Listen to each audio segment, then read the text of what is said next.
오늘이 6월 마지막 날입니다. 벌써 6월이 다 지났습니다. 늦장마가 온다고 날씨가 매우 후텁지근하죠. 이럴 때는 불쾌지수도 높아지고 또 같이 높아지는 지수가 있죠. 요즘 그 휴대폰 일기예보를 보면 이 지수가 늘 나옵니다. 어떤 지수인가요? 식중독 지수입니다. 식중독 지수가 오늘도 높음입니다. 하루 종일 또 여러분들 일터에서나 가정에서는 좀 덜하지만 하루 종일 에어컨 세니까 꼭 몸살 걸린 것처럼 온몸이 찌뿌둥하기도 하고 여기저기 결리고 쑤시기도 합니다. 6월을 지나면서 목표는 정말 멀기만 한데 능률은 점점 떨어져 가는 것 같이 몸도 지치고 또 마음도 지치고 여러 가지가 지치기 쉬운 이런 때, 이런 우리를 향해서 오늘 우리 예수님이 말씀하십니다. 마태복음 11장 28절 어떤 말씀인지 여러분들 짐작이 가십니까? 예수님이 지친 우리를 위해서 하시는 말씀, 어떤 말씀일까요? 수고하고 무거운 짐진 자들아 다 내게로 오라. 내가 너희를 쉬게 하리라. 오늘 하나님께서, 우리 주님께서 우리를 이곳에 예배자로 부르신 것은 우리로 하여금 하나님의 은혜 가운데 충전시키려는 하나님의 계획이 있으신 거예요. 지치고 여러 가지 무너진 우리들을 하나님의 은혜와 하나님의 그 능력으로 다시 쉼 가운데 충전시켜 주시려는 그 은혜가 있는 겁니다. 주님의 말씀을 들으며 성령의 은혜와 능력으로 충전되는 예배 성공자들 되시기를 주님의 이름으로 축원합니다. 성경을 읽다 보면 성경은 늘 우리에게 소망을 줍니다. 오늘 우리가 읽은 성경도 소망을 우리에게 말씀합니다. 오늘 성경은 누구의 이야기죠? 히스기야는 이스라엘이 분열됐죠. 북쪽은 이스라엘, 그래갖고 10개의 지파, 12지파 중에 10개의 지파가 사마리아를 중심으로 해서 북쪽 이스라엘이라는 나라가 되었고, 그리고 유다와 이제 두 지파가 남쪽에 유다라는 나라로 이렇게 분열이 됐습니다. 남왕국 유다와 북왕국 이스라엘로 분열이 되었죠. 그 남왕국 유다의 13번째 왕이 히스기야입니다. 이 히스기야의 아버지는 12번째 왕, 히스기야의 아버지는 아하스였는데, 이 아하스는 그 당시에 우리가 이름을 들면 다 아는 선지자들, 호세아, 미가, 나훔, 이사야, 이런 선지자들이 아하스에게 계속 경고를 합니다. 하나님께로 돌아오라. 그러나 이 모든 경고를 다 외면하고 우상을 숭배했던, 하나님을 떠났던, 하나님을 섬기던 성전을 무너뜨렸던, 회파하고 성전의 기물들을 가져다가 우상단지 앞에 드렸던 그런 악한 왕이었습니다. 성전들을 다 문을 닫아버렸어요. 하지만 그 아들 히스기야는 왕위에 오르자마자 아버지와 반대 길을 갑니다. 종교 개혁을 합니다. 우상들을 쪼개 불사르고, 그리고 아하스에 의해서 회파됐던 성전들, 다 문에 못질이 되어서 닫혔던 성전들을 다시 수리하고 다시 리모델링을 하는 거죠. 그리고 백성들에게는 오직 하나님만 섬기기를 선포합니다. 그런데 이 히스기야가 그렇게 하나님만 바라보고 하나님만 섬기려고 했지만, 그렇지만 히스기야에게 여러 위기가 찾아옵니다.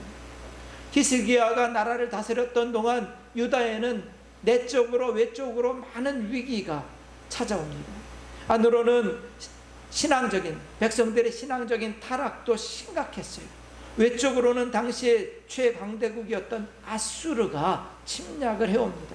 나라의 존망, 이미 아수르에 의해서 북왕국 이스라엘은 망해버렸어요. 유다 자체도 이제 그 존망, 정말 일촉즉발의 위기, 이 풍전등화의 위기에 직면했습니다. 또 히스기야 자신도 이제 죽을 날만 기다려야 되는 사망 선고를 받은 불치의 병에 걸렸습니다. 이사야를 하나님께서 보내서 그에게 사망 선고를 했죠. 오늘 우리가 읽었습니다.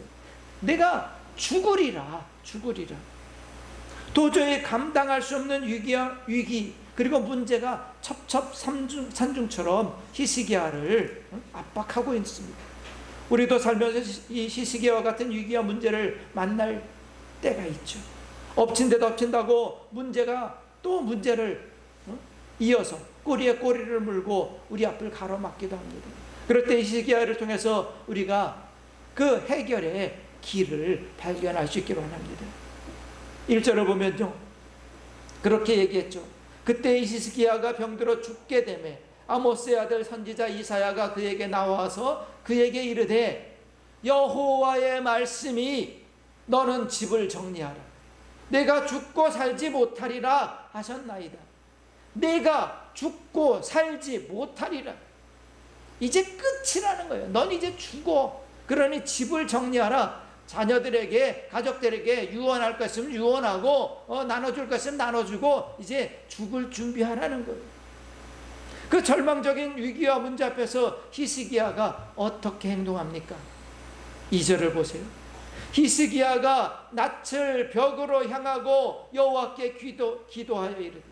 자, 그 즉시 히스기야는 하나님 앞에 기도했어요. 다른 어떤 것도 구하지 않고 오직 하나님을 향했습니다. 그랬다는 걸 어떻게 알아요?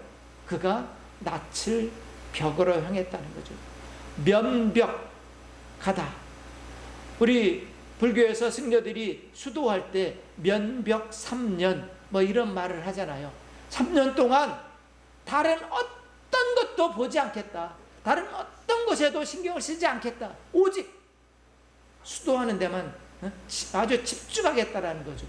히스기야가 다른 어떤 것도 보지 않고 오직 누구만? 하나님만 보겠다는 것이에요. 낯을 벽으로 행했다는 거예요. 3절을 보세요. 여호와여 구하오니 내가 진실과 전심으로 주 앞에 행하여 주께서 보시기에 선하게 행한 것을 기억하옵소서. 나 이제 죽이신다니요. 하나님 죽이신다니요. 제가 왕위에 오르자마자 아버지는 그렇게 악한 길로 갔지만 제가 하나님께 백성을 돌아오게 했고 성전을 수축했고 우상들을 회파하지 않았습니까? 아버지가 살아계실 때에도 아버지는 그렇게 악하게 했지만 저는 하나님을 섬기지 않았습니까? 기억해 주세요. 그리고 히스기야가 어떻게 했습니까? 그렇게 하나님 앞에 기도하면서 어떻게 했다고요? 심히 통곡했어요. 하나님의 긍휼을 구하며 울었어요. 통곡했어요. 그랬더니 어떤 일이 일어났습니까? 히스기야에게 하나님의 그 사망 선고를 전하렀던 이사야가 히스기야 당신 죽습니다. 이제 정리하시오. 그리고 돌아서서 떠나서 왕궁을 나가갖고 중간도 못 갔는데 하나님께서 이사야를 불러 세우는 거예요. 야야야 이사야야 돌아서 다시 가서 히스기야에게 내 말을 전해라는 거죠. 무엇라고 전하라고요? 5절 6절을 보니까 5절에 내가 내 기도를 들었고 내 눈물을 보았노라. 내가 너를 낫게 하리. 내가 3일 만에 여호와의 성전에 올라가겠고 내가 내 날에 15년을 더할 것이며 내가 너와 이 성을 아수르 왕의 손에서 구원하고 내가 나를 위하고 또 내 종 다윗을 위함으로 이 성을 보호하리라. 그냥 히스기야의 병만 고쳐주시는 게 아니었어요. 그날 죽을 목숨이었는데 몇 년이나 15년이나 생명을 연장해 주신다는 겁니다. 그뿐이 아니에요. 아수르가 쳐들어오는데 그 아수르의 침략에서 지켜주신다는 거예요. 어떻게 하나님께서 그리 하신다고 하셨습니까? 내가 내 기도를 들었고 내 눈물을 보았노라. 이 시기에 눈물의 기도를 하나님께서 들으셨습니다. 하나님께서 히스기야의 눈물을 보셨습니다. 그렇습니다. 눈물의 기도는 하나님의 보좌를 움직입니다. 하나님은 믿는 자를 축복하십니다. 우리 하나님은 오직 하나님만 바라보고 오직 하나님만 의지하는 자를 도우십니다. 어떤 문제든지 어떤 고난이든지 어떤 상황이든지 히스기야처럼 믿음으로 기도해서 응답받는 저와 여러분들 되시기를 주님의 이름으로 축원합니다. 히스기야 왕의 시대의 유다는 대외적으로도 이미 히스기야가 죽을 위기에도 있었지만 대외적으로도 국가의 존망이 위기를 맞았어요. 당시 가장 강대했던 강대국 아수르, 그 아수르의 왕 중에 산헤립이 자기의 군대 장관 랍사게를 보내서 지금 이스라엘을 멸망시켰습니다. 그리고 남왕국인 유다까지 쳐들어온 거예요. 이미 이 아수르는 어떤 나라입니까? 우리가 세계사 시간에 배웠던 아시리아, 이 아시리아가 아수르예요. 아시리아는 세계 최초로 철기 문화를 일으켰던 히타이트를 무너뜨린 민족이에요. 철기를 사용했는데 이 아수르가 있었던 것이 중동, 그 아브라함이 살던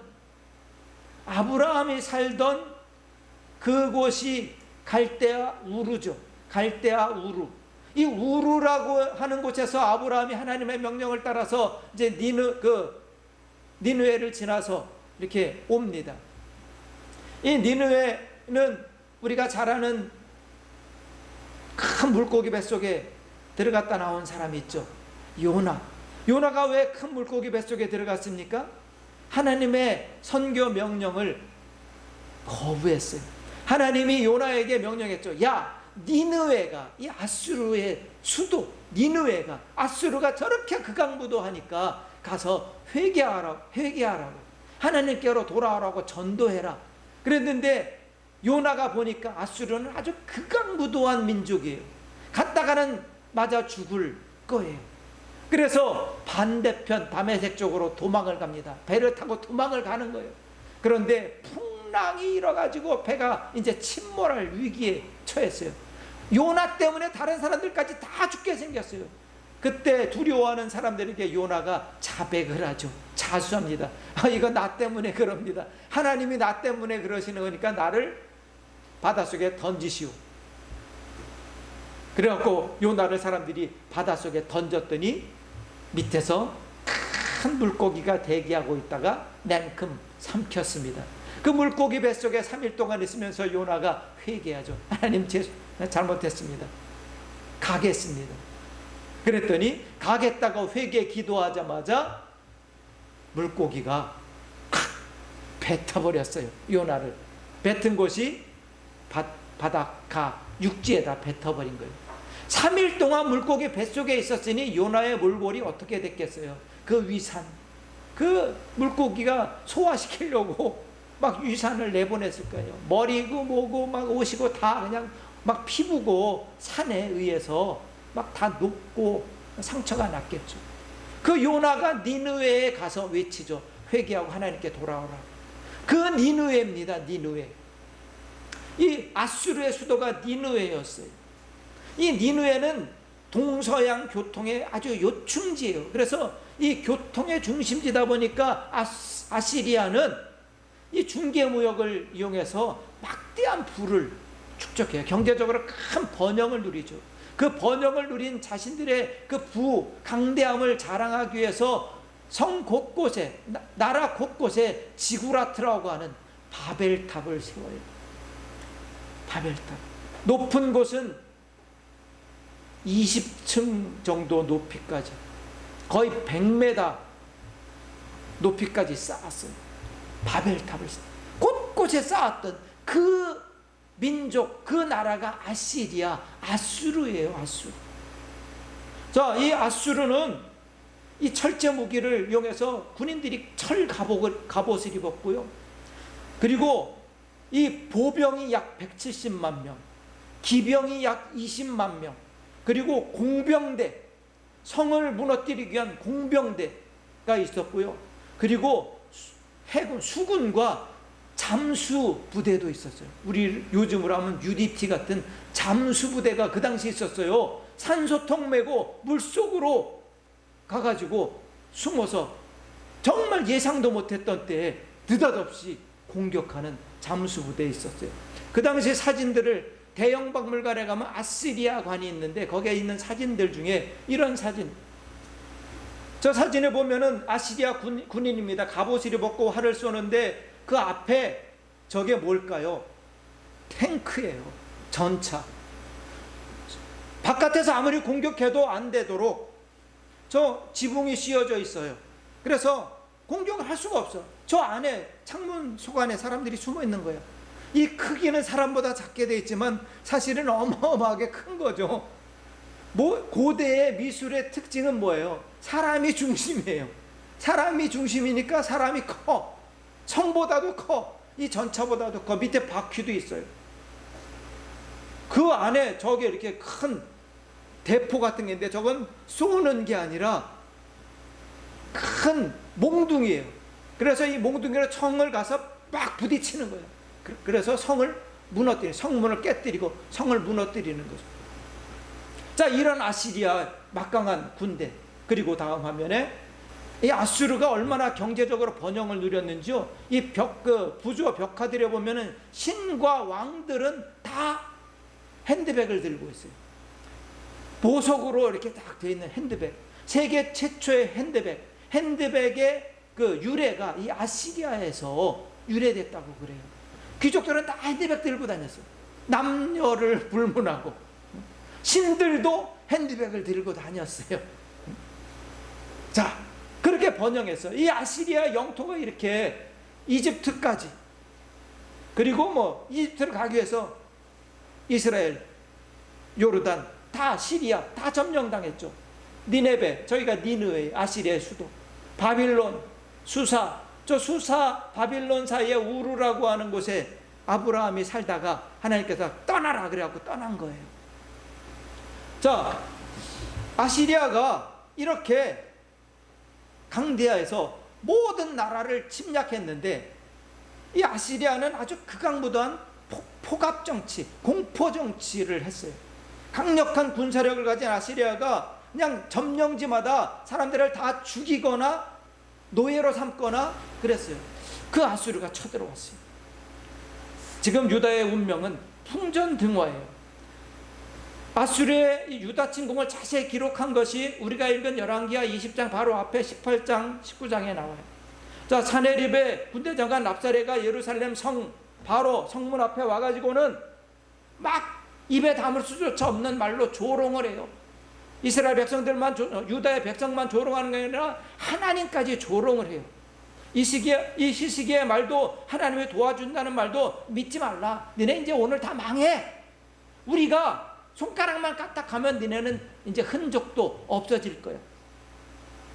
이런 위기 상황을 전해드는 히스기야가 어떡합니까? 열왕기하 19장 1절부터 4절까지를 보면요, 히스기야가 자신의 왕복을 찢어요. 그리고 굵은 배를 둘러요. 그리고는 성전에 들어가서 하나님을 찾아요. 기도합니다. 신하와 제사장들에게도 굵은 배를 두르고 기도하게 해요. 그리고 몇 명을 보내서 이사야를 찾아가게 해요. 왜? 기도하라고. 선지자 이사야에게 기도해달라고. 그렇게 기도를 요청합니다. 지금 히스기야 자신과 유다는 환난과 징벌과 모욕의 날을 맞았다고 지금 고백합니다. 아이를 낳을 때가 됐는데도 해산할 힘조차 없는 여인과 같은 상황이라고 하나님 앞에 고백합니다. 온전히 하나님의 도우심만 의지하는 거죠. 이 소식을 들은 이사야가 하나님 앞에 엎드려 기도할 때 하나님께서 응답하시죠. 그래서 열왕기하 19장 6절과 7절에 이렇게 말씀합니다. 여호와의 말씀이 너는 아수르 왕의 신복에게 들은 바 나를 모욕하는 말 때문에 두려워하지 말라. 내가 한 영을 그의 속에 두어 그로 소문을 듣고 그의 본국으로 돌아가게 하고 또 그의 본국에서 그에게 칼에 죽게 하리라 하셨느니라. 하나님의 말씀대로 랍사게가 후퇴합니다. 자기는 왕이 후퇴했다는 거예요. 그래서 랍사게도 따라서 예루살렘 성문 앞에까지 왔는데 그냥 돌아가요.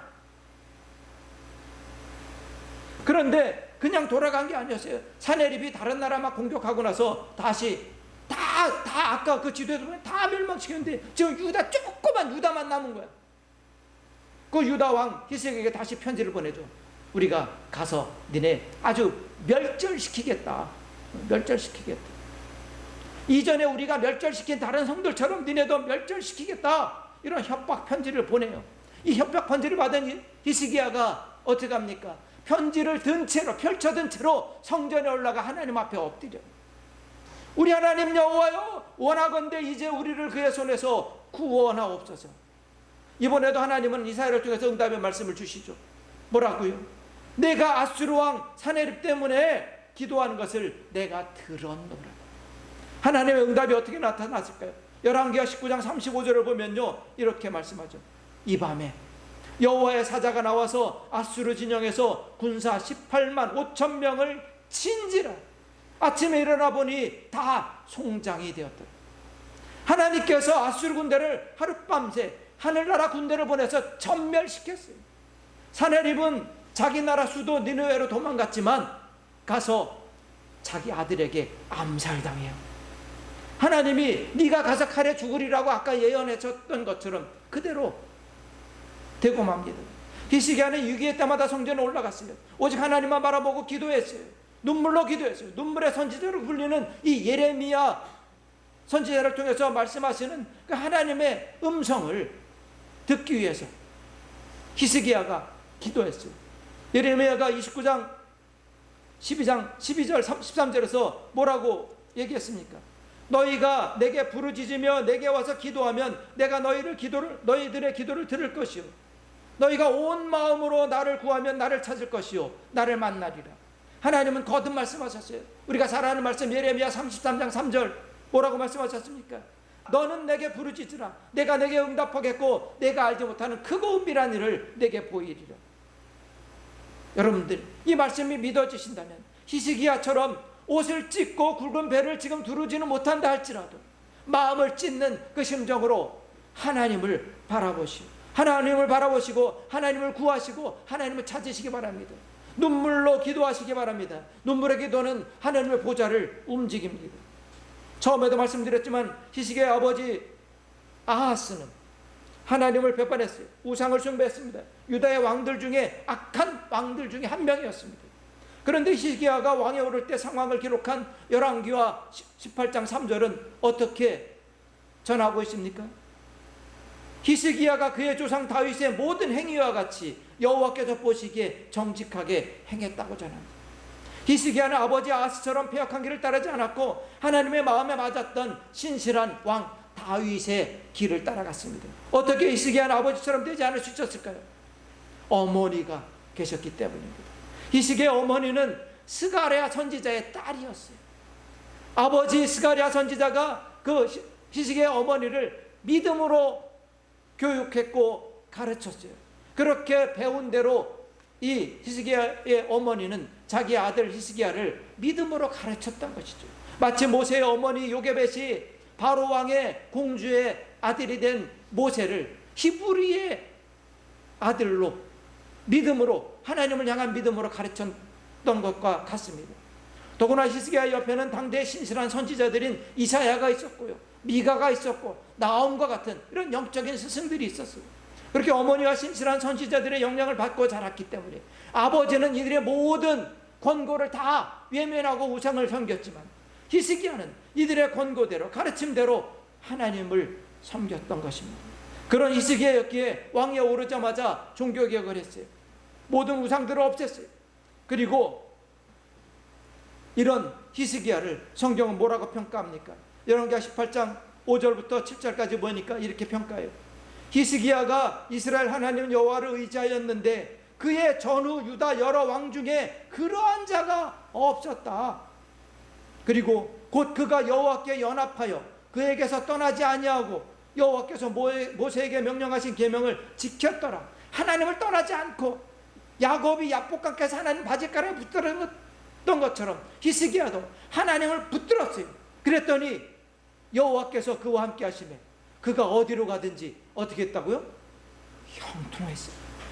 그렇습니다. 히스기야는 다윗 이후 가장 신실한 믿음의 왕이었어요. 그랬더니 하나님께서 그와 함께 하셨어요. 그가 어디로 가든지 형통하게 하셨어요. 그렇게 믿음으로 하나님만 바라보고 의지했던 히스기야가 기도의 응답으로 죽을 병에서 살아났죠. 15년의 삶을 연장받았어요. 히스기야는 그 은혜에 감사하며 하나님을 찬양합니다. 히스기야의 영적 스승과 같았던 이시야 선지자가 당시 히스기야가 어떻게 하나님께 감사하고 찬양했는지를 이렇게 전하고 있습니다. 이사야서 38장 17절. 보옵소서, 내게 큰 고통을 더하신 것은 내게 평안을 주려 하심이라. 주께서 내 영혼을 사랑하사 멸망의 구덩이에서 건지셨고 내 모든 죄를 주의 등 뒤에 던지셨나이다. 히스기야가 이렇게 하나님 앞에 기도한 거예요. 하나님을 찬양한 거예요. 그렇습니다. 히스기야는 자신에게 닥친 위기와 절망적인 고통을 하나님이 허락하신 것으로 받아들였어요. 오히려 그 고통으로 인하여 자기의 영혼이 참된 평안과 위로를 받게 되었다고 감사했어요. 우리도 히스기야처럼 하나님을 찬양하며 살 수 있기 원합니다. 히스기야처럼 눈물로 기도하는 믿음으로 살 수 있기 원합니다. 히스기야처럼 오직 하나님만 바라고 의지하는 믿음으로 살 수 있기 원합니다. 그래서 불강력적인 위기와 고난을 만날지라도 전능하신 하나님께 맡기고 기도해서 구원받는 주인공이 될 수 있기 바랍니다. 우리 힘과 능력으로는 도저히 해결할 수 없는 문제를 만날지라도 눈물의 기도로 하나님의 보좌를 움직이는 저와 여러분들 될 수 있기를 우리 주님의 이름으로 간절히 축원합니다. 벌써 한 해의 절반이 지났는데 우린 여전히 부족하고 연약합니다. 하나님 앞에서는 부끄럽기 짝이 없습니다. 우리 앞을 가로막고 있는 문제 상황들은 마치 바위처럼 꿈쩍도 않고 장마와 더위로 몸이 지치는 것처럼 마음도 정신도 우리의 믿음도 연약해지고 지쳐갑니다. 그래서 히스기야를 봅니다. 히스기야가 찾고 믿고 의지하고 기도했던 하나님을 우리도 찾고 믿고 의지하고 기도합니다. 히스기야가 눈물로 기도할 때 응답하신 하나님께 우리도 눈물로 기도하겠습니다. 하오니 긍휼의 아버지 하나님, 저희들의 눈물을 보시옵소서. 저희들의 신음과 부르짖는 기도를 들으시옵소서. 그리고 히스기야에게처럼 저희들에게도 함께 하시며 응답하옵소서. 저희가 하나님 붙들게 싸우니 하나님 우리를 지키시고 우리의 나가는 길을 형통으로 열어 주옵소서. 예수님 이름으로 기도하옵나이다. 아멘.